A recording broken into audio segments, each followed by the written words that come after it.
A lot of people have expressed their opinions on the political crisis going on in Rivers State. Despite all the solutions profiled by many, we must not forget who caused the crisis in the first place. The person that caused it is Wike, the former governor of Rivers State. He used state money to sponsor Fubara, the current governor, and all the political office holders in Rivers State. No one knew Wike as a billionaire before he became governor, so all the money he used in the sponsorship was gotten from the state coffers. And the reason he wants to continue running the show despite no longer being the governor is because he wants to continue enjoying the largesses of office. He wants to continue stealing money from the state. Yes, because there's nowhere in the Nigerian constitution that it authorizes a governor to take money from the state coffers to sponsor politicians who are seeking for office. So despite not using his personal money to sponsor these politicians for the office they were seeking, he's still laying claim that these politicians must return the favor to him. While many are blaming the governor, Fubara, for not doing what he's supposed to do, for not knowing the powers of a governor of a powerful state like Rivers State, they should understand that Wike is actually the problem. In fact, this is known in their camp. That's why Fashola, the former governor of Lagos State, has come out to say that Tinubu has no power to meddle into the political crisis in Rivers State or Ondo State, that the actors in these states should be able to handle things for themselves, that they should do the needful and solve their problems. So what does it tell you? They know, they are very much aware that all this they are doing is just to try and intimidate the governor so as to be able to control the resources of Rivers State. That's exactly what is happening. It's a state capture that is going on right before our eyes. And people are not doing anything about it. People are just going about their business. Imagine if this was Wike that someone else, a godfather, is intimidating. Wike will do whatever is within his powers to make sure. Remember what happened between him and Amechi? Not that Amechi was demanding anything from him or trying to exert control over him, but imagine how he reacted, especially during the election and even in 2019. So like already said in the other video, there is no political solution to a judicial problem.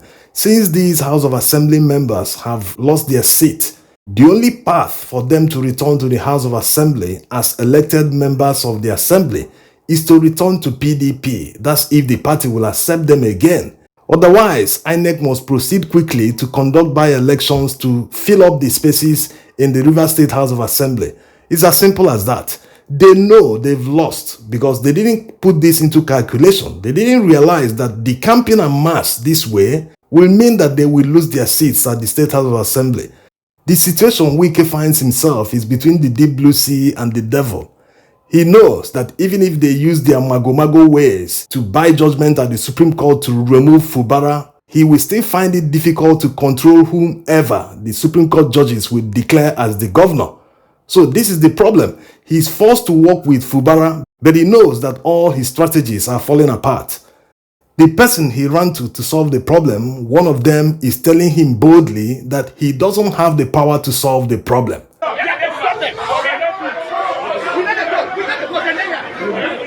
Also remember the reason Wike chose Fubara in the first place as his successor. It was because of the money dealings between the two. They have a very deep relationship. In fact, the EFCC, having declared him wanted at a time, believes that billions of naira was misappropriated between the two of them. So obviously he felt he would get absolute loyalty from someone like Fubara considering their relationship.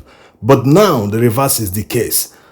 Of course, why we are hearing about all this is because of Wike's greediness. If he hadn't demanded all those percentage or even told him that he will not be able to authorize any contract above 5 million naira, imagine telling a governor that.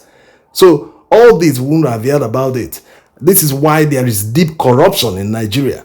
A commissioner or a minister doesn't know that any deal his superior, his boss wants to do with his ministry must be shared 50-50. That's what it's supposed to be. Because if it goes wrong in the future, they will be serving the same prison term.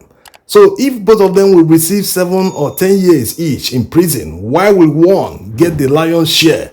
Why will your boss Still billions with your ministry, you only get few millions. So if anyone wants to get involved in corruption, he must make sure he gets his equal share. This might even reduce corruption in the future because a boss might feel insulted that his commissioner, a commissioner that he appointed, is giving him conditions for them to steal money from government. So he might just sack the commissioner and appoint a new one. Imagine if he appoints 10 commissioners and they give him the same condition, he will end up doing it and sharing the money equal, or he wouldn't do it at all. So it might just reduce corruption going forward if people are smarter. Thanks for watching.